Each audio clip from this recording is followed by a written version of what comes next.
오늘 우리에게 주시는 하나님의 말씀을 다 같이 읽겠습니다. 누가복음 5장 27에서 32절 말씀입니다.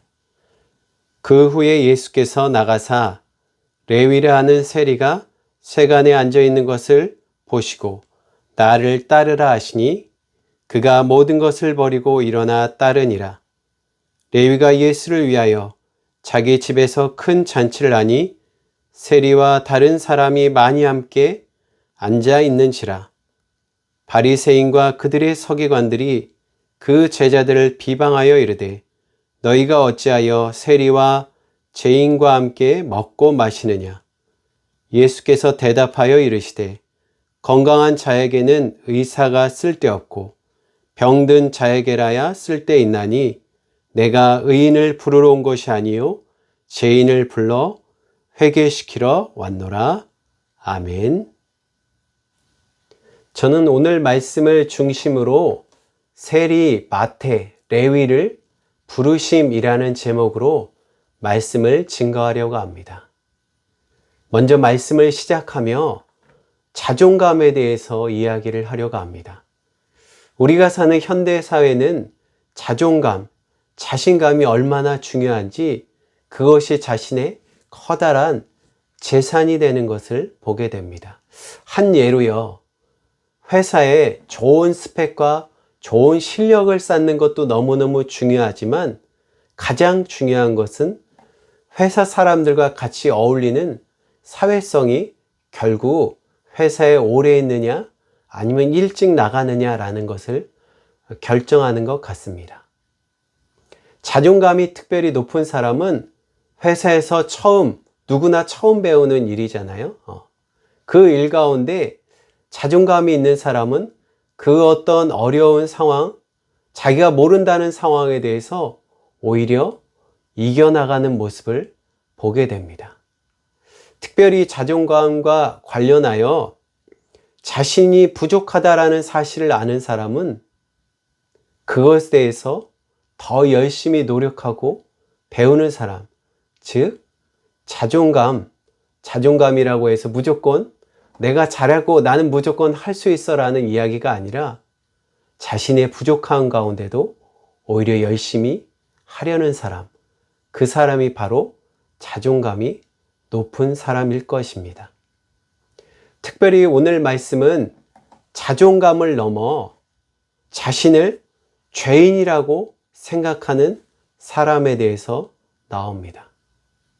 우리가 어찌 보면 죄인이라는 것은 마치 자존감이 낮은 사람처럼 보입니다. 자신이 부족한 것을 안다는 것은 겸손이라고 할 수 있겠죠. 그죠? 그러나 이 겸손보다 더 깊이 내려가는 것, 더 겸손함은 바로 자신을 죄인임을 깨닫는 것입니다.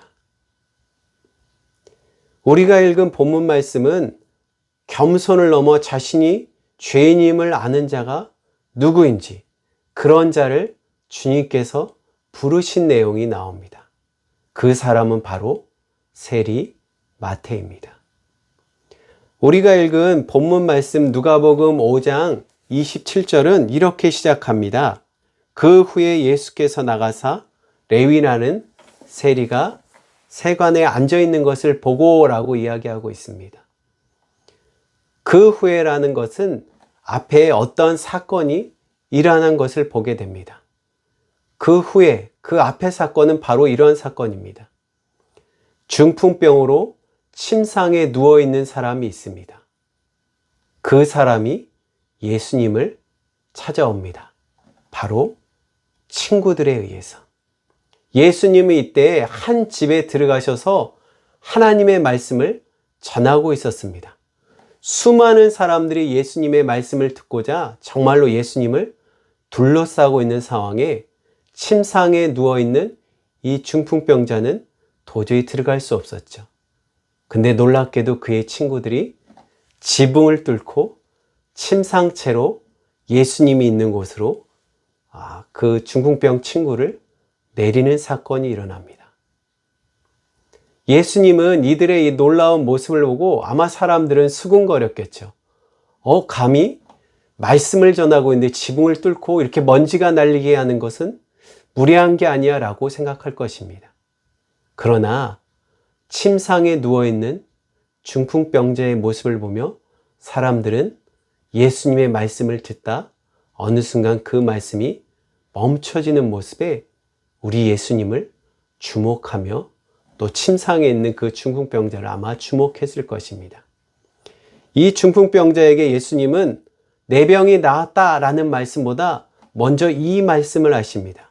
그 말씀은 바로 20절에 이 사람아 내 죄를 사함받았느니라 라고 예수님이 말씀하십니다.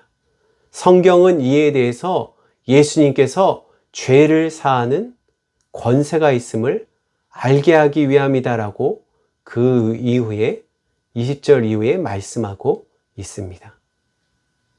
그리고 예수님의 말씀 앞에 그 중풍병자가 그 자리를 박차고 일어나는 놀라운 기적이 일어납니다. 그리고 이후에 바로 예수님께서는 그 집을 나가자마자 누구를 만나요? 네, 바로 세리, 레위, 즉 12제자 중 한 사람인 마태를 만나십니다. 우리 주님께서 늘 그렇듯이 주님은 분명한 목적을 가지시고 세리 마태를, 세간에 앉아있는 그 세리 마태를 찾아가십니다. 저는 이러한 주님의 모습에 다시 한번 감사하게 됩니다. 먼저 찾아와 주신, 먼저 사람들이 손가락하는 세리 마태를 찾아와 주시는 주님. 오늘도 이 설교 말씀을 듣는 가운데 하나님께서, 성령 하나님께서 친히 여러분을 찾아가 주시기를 축복합니다. 말씀 가운데 성령 하나님께서 우리의 마음을 떨리게 하며 울리게 하며 이 말씀을 통해서 다시 한번 주님 내가 어떻게 해야 될까요? 그런 질문이 가득한 자리 되기를 축복합니다. 다시 본문으로 돌아가서 주님이 부르신 제자는 바로 세리입니다. 우리가 많은 말씀을 통해서 기본적으로 알고 있는 것처럼 로마가 지배하는 이 유다 땅의 세리는 그야말로 오늘날로 이야기한다면 아마 이렇게 될 것입니다. 오늘날의 세무사들입니다. 나라를 통해서 걷어들이는 세금을 중간에 일을 맡은 공무원이라고 할 수 있겠죠. 중간에 수수료를 받지만 이들은 국가의 식민지 지배인 상황에서 얼마나 더 많은 세금을 걷어들이겠습니까?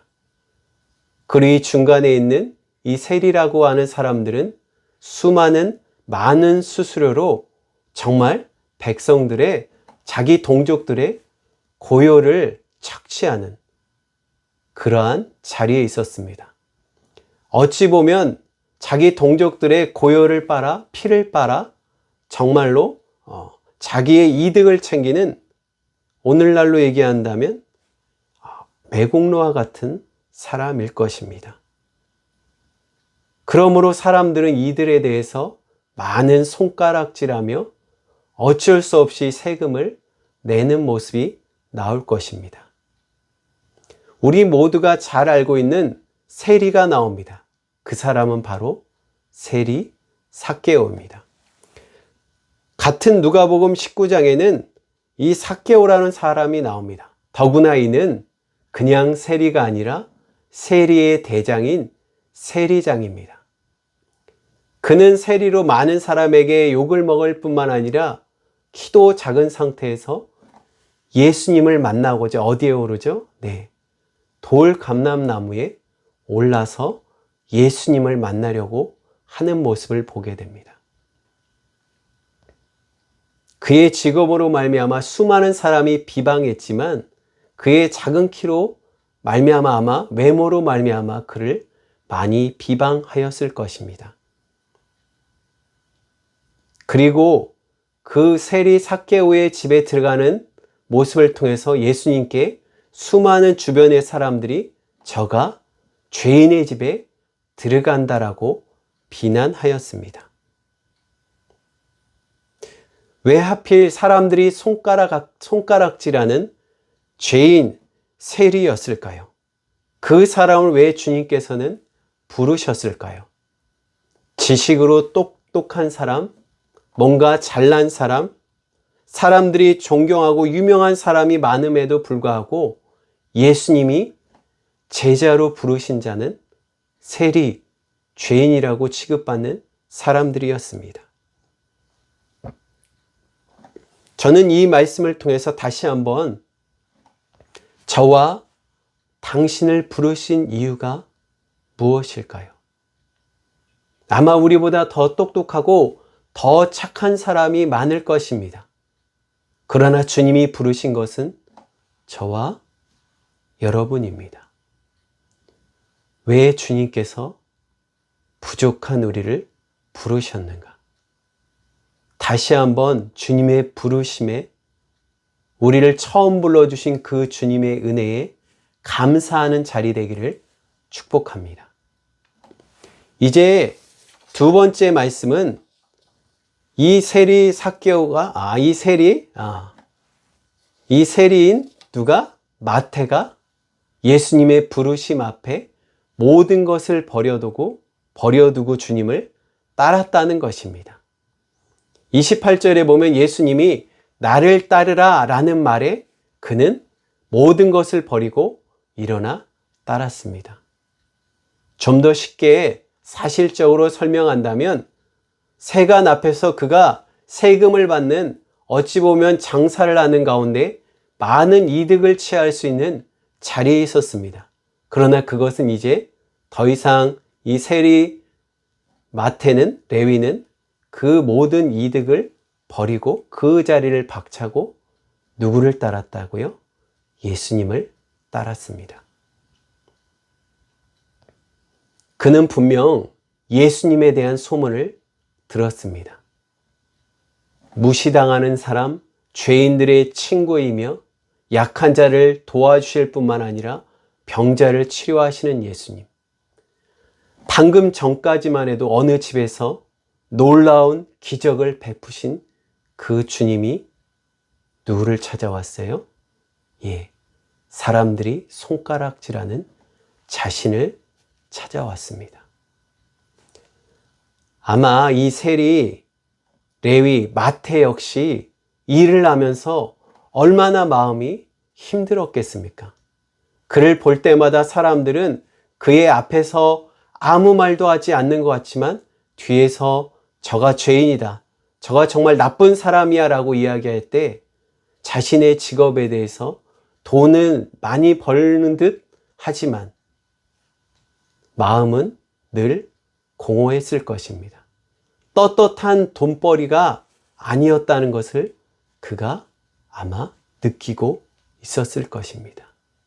자기 자신이 생각해도 나는 죄인이야 라고 생각할 것입니다. 동시에 많은 돈이 벌어지는 걸 통해서 이것을 그래도 외모를 꾸미고 자기가 뭔가 높은 사람인 것처럼 보이는 이중적인 마음도 있었을 것입니다.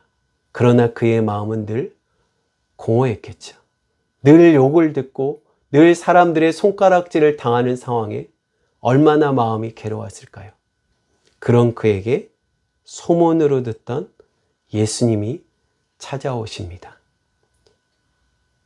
당시에 제자를 부르는 선생님들이 늘 이야기하는 것이 이겁니다. 제자를 부를 때 나를 따르라 라고 말씀합니다. 이것은 내가 너를 제자로 삼겠다라는 부름입니다. 나를 따르라라는 이 말에 세리, 레위는, 마태는 모든 것을 버려두고 예수님을 따릅니다. 제가 상상하기로는 아마 이럴 것 같아요. 사람들이 욕하는 악한 죄인, 누구도 손가락질하며 누구도 그를 불쌍히 여기지 않는 가운데, 누구도 그에게 관심을 갖지 않는 가운데 놀랍게도 유명하신 예수님께서 그를 찾아와 그를 제자로 삼는다는 것. 얼마나 황송했을까요? 얼마나 감격이 있었을까요? 그는 모든 것을 버리고 주님을 따릅니다.